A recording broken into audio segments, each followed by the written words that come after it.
Mes chers amis, bonjour à tous. En attendant de se voir, et merci Hachem, en chair et en os la semaine prochaine, un petit enseignement sur la paracha de cette semaine, paracha Re'eh, dans laquelle la Torah nous enjoint de donner la tzedaka à notre frère indigent et de ne pas fermer notre main ni d'aigrir notre cœur lorsque notre frère nous tendra la main, de pouvoir donner avec générosité de la tzedaka. Simplement, les Chachamim se posent la question sur cette mitzvah qui a de particulier le fait qu'il n'y a pas de bénédiction à réciter avant. Vous avez une bénédiction pour le lulav, la bénédiction pour les Nérot de Hanouka, des bénédictions pour des tas de mitzvot. Mais pour la mitzvah de la tzedaka, il n'y a pas de bénédiction. Les Chachamim posent la question, ils répondent. Il y a trois réponses qu'on retiendra aujourd'hui, merci Hachem, dans le grand nombre de réponses qui sont apportées par nos sages. Première réponse, c'est le Rashba qui nous la donne. C'est une réponse basée sur des raisons logiques, des raisons qui sont, on va dire, de pshat, de sens littéral. À savoir que lorsque je réalise la mitzvah de la tzedaka, je ne suis pas seul à réaliser cette mitzvah. Il me faut un receveur et éventuellement le donneur que je suis. Ce qui fait que si je récite une bénédiction avant de donner à mon prochain et que ce receveur refuse de donner, de prendre cette tzedaka, eh bien, qu'est-ce que je vais faire? Je vais pas réaliser la mitzvah, et je vais réciter une bracha, levatala. Donc les Chachamim nous ont, selon le Rashba, nous ont, évité de rentrer dans cette situation délicate et de nous amener à réciter une bracha, levatala. Deuxième raison. La deuxième raison, c'est tout simplement parce que l'homme, au moment où il donne, n'est pas tout à fait besimcha.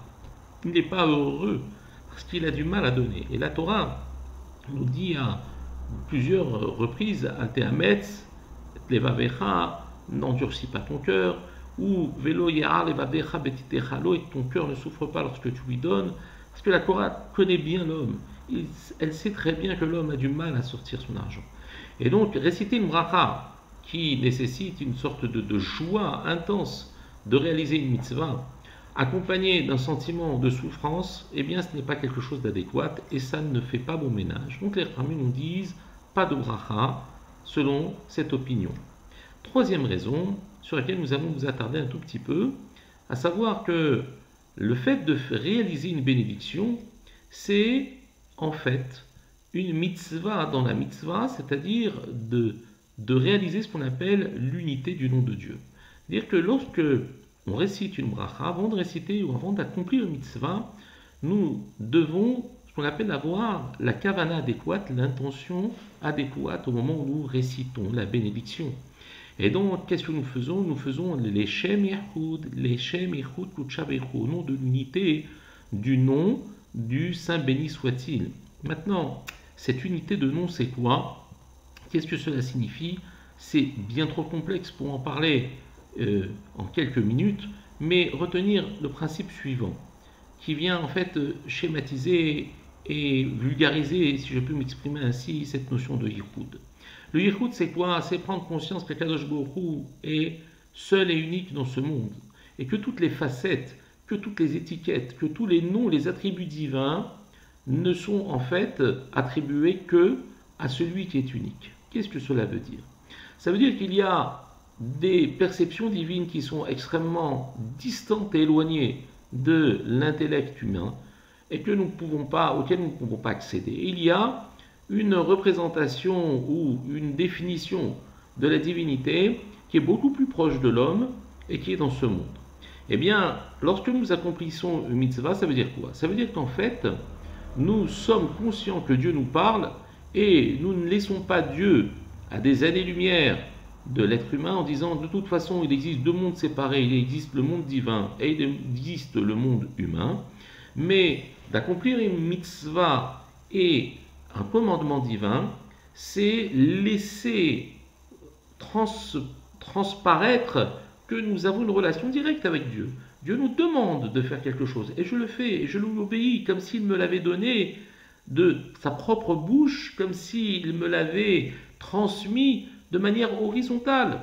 Et ce n'est pas simplement que des lois qui ont été transmises à mes ancêtres il y a des milliers d'années et que je reçois uniquement par transmission, mais c'est une relation permanente au présent, au quotidien avec Akadosh Baruch Hu. Et donc cette notion de yichud, cette unité que j'accomplis en me fusionnant avec Akadosh Baruch Hu, eh bien, sachez une chose, nous disait Chachamim, qu'au moment de la tzedaka, cette unité se fait par elle-même.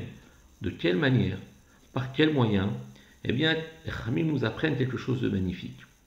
En vérité, la tzedaka n'est pas un acte uniquement horizontal, d'équité sociale, de l'homme avec son prochain, de chercher tout simplement à rétablir les inégalités. Non. La tzedaka est aussi une relation avec le divin, avec Akadosh Baruch Hu.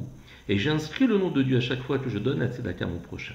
De quelle manière, nous disait Chachamim, eh bien, l'argent que je donne, le Zohar Kadosh nous dit que l'argent est symbolisé par la lettre Yud dans la Torah. Pourquoi? Parce que lorsque la Torah nous demande de donner le demi-cycle, le machatzit à shekel, c'est pour nous enseigner qu'à travers cette moitié de cycle que je donne, qui est en fait une somme qui est une somme égale pour tous les bénis Israël, chacun d'entre nous, qu'il soit riche, qu'il soit pauvre, eh bien au moment où je donne un demi-cycle, je m'associe avec l'autre pour former un cycle et une unité. Eh bien c'est la même chose, il existe deux lettres dans la Torah, il existe une lettre plutôt dans la Torah, lorsqu'elle est doublée, elle forme le nom de Dieu qui lui représente l'unité. Donc les deux cycles, les deux demi-cycles forment une unité l'un avec l'autre, deux moitiés. Eh bien le Yud, lorsqu'il y a deux Yud dans la Torah, eh bien cela signifie le nom d'Akadosh Baruch Hu, c'est-à-dire celui qui est unique. Donc l'argent va être représenté par la lettre Yud. Au moment où je donne de l'argent, j'inscris le nom divin par la première lettre, c'est-à-dire le nom, la lettre Yud. Ensuite, qui va donner cet argent? C'est celui qui va donner cet argent, il va le donner avec sa main, et sa main comporte 5 doigts, et ces 5 doigts sont la valeur numérique de la lettre He, deuxième lettre du nom d'Akadosh Baruch Hu, Aleph, Bet, Gimel, Dalet, He. Lorsque je vais donner, le pauvre va tendre sa main. Au moment où il va tendre son bras, il va inscrire la lettre Vav, troisième lettre du nom de Dieu. Et enfin, la main qui va recevoir, elle aussi possède 5 doigts. Et voilà la dernière lettre d'Akadosh Baruch Hu qui vient de s'inscrire. Lorsque l'homme donne à tzedaka, qu'il ne pense pas qu'il est en train de faire uniquement un acte social, mais qu'il est en train de faire littéralement descendre Akadosh Baruch Hu dans ce monde. Il vient d'inscrire le nom divin à l'intérieur de ce monde pour marquer et pour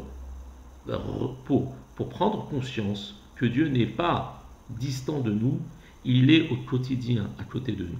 Et l'acte de la tzedaka, qui pourrait être l'acte d'horizontalité par excellence, devient maintenant un acte de verticalité où l'on réalise cette union entre le haut et le bas, où Akadosh Baruch Hu vient et s'associe à cet acte parce que nous avons pris conscience que l'ordre divin n'est pas qu'un ordre passé à nos ancêtres il y a des milliers d'années, mais qu'il est un ordre quotidien, un ordre permanent, une relation que j'ai avec le Créateur. Voilà mes chers amis, la portée de cette tzedaka.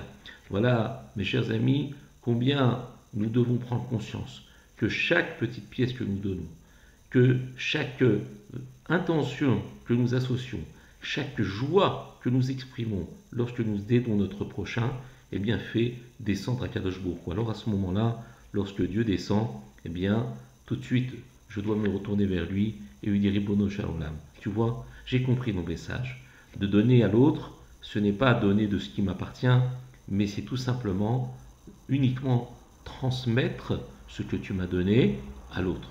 C'est un peu comme si un papa donne à son fils un bonbon et lui dit « donne à ton petit camarade ». En fait, le papa a des tas de bonbons dans son dos, mais simplement il apprend le chesed à son fils. Et bien c'est comme ça qu'Akadosh Baruch Hu nous éduque et il nous donne de quoi non seulement profiter, élever nos enfants et mener notre foyer avec dignité, mais aussi de pouvoir donner à l'autre et en même temps de recevoir le mérite extraordinaire d'être ses donneurs. Et Be'ezrat Hashem, que Dieu fasse que tout le Ham Israël soit dans le camp des donneurs et jamais des receveurs. Shabbat Shalom Mevorach, à la semaine prochaine.